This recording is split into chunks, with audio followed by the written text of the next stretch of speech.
Hello to you, it's Picken. I'm CEO and founder of Migrate and coming live to you from Japan, actually in Nakira Airport in Tokyo. And I wanted to send you this wealth insight, which is the number one thing that I've learned about property. And it's a really, really important skill when you're doing due diligence, because if you can understand this one principle, then it'll have a big impact on the long-term growth of your property portfolio. So the question is, I'm here in Japan, what do you think it is? Because it symbolizes from Japan. And it's really, really interesting because it's all about population growth. So what people don't know is that the Japanese economy was booming in the 1970s and 1980s. And a guy called Clem Santo, who's one of the greatest scenario planners in the world, met someone that always talks about flags. And what happened in the late 1980s, the gentleman noticed that the golf memberships in Japan were declining massively. And what happened from that is that the Japanese economy crashed in the late 80s and has never recovered. And what was interesting is that the property market normally goes through cycles. So when the economy goes down, it can go down for a while, like it did in America, like it did in England, like it did in Australia, like it did in South Africa, and pretty much every other economy I've ever met. But what tends to happen is that as the economy recovers, the property market recovers. And what's really interesting in Japan is that the property market has never recovered. So it hit peaks and highs in the 1980s and it's never recovered. And the reason it's never recovered, the one principal reason, is because of population growth. And because the population in Japan has decreased from about 120 million people to 100 million people. And you can see that I'm in the airport here. Anyway, so because you've got population growth and because you've got an aging population with no young people, it's got one of the worst track records around the world for immigration. So you've got very few young people coming into the country. And because of that, you've got no population growth. So here in Tokyo, it's the biggest city in the world. There's about 38 million people. And to be honest, there's houses and buildings as far as the eye can see. And yet what's really interesting is that those property values are not increasing because of this population growth problem.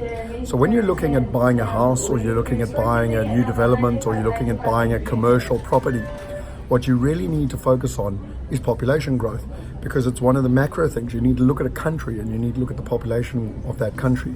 Then you need to look at the city and you need to look at the population growth of that city.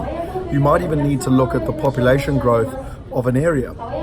So like as an example, America has a great population growth. England actually has an aging population. China has an aging population, whereas America has a very young, growing population, and that's primarily because of immigration. And what's interesting is we then look at cities where there's large population growth. So Atlanta is one of the fastest growing cities in America. It's one of the most affordable cities and one of the best places to get a job. Texas is another great place of that. And so what becomes really, really interesting is that if you understand these macroeconomic principles and you start to understand them at both a country level, at a city level, and even when you finally get down to the property, it'll set you up for success long term. And these are the fundamentals. I always talk about how economies go up and down, how property goes up and down, but how the fundamentals never change. Technology might change, but the fundamentals of investing never change. And it's one of the 5 pillars of wealth, which I speak about in the 8 steps to creating wealth through real estate. And if you do the investor test, click on the link below, you'll learn all about the 5 pillars to wealth and the fundamentals, like the laws of nature. They don't change.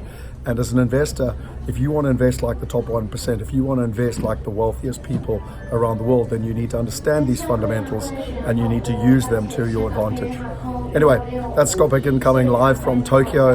I hope that you enjoyed this wealth insight all around the fundamentals of property and the impact that it's had on a country like Japan and the Japanese property market. And if you enjoyed this, share it with your friends. I will be in America next week. I'll bring you another wealth insight from America.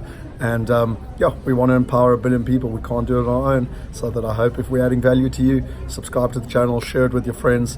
We look forward to adding value into the people that are on the inner circle. We've got an incredible webinar tomorrow night with Graham Codrington, one of the best futurists from around the world. So again, not only about looking backwards and understanding the fundamentals looking backwards, but also about looking forward and understanding the future and where the world is going so that you can plan and be part of the next decade. Till next week. Cheers.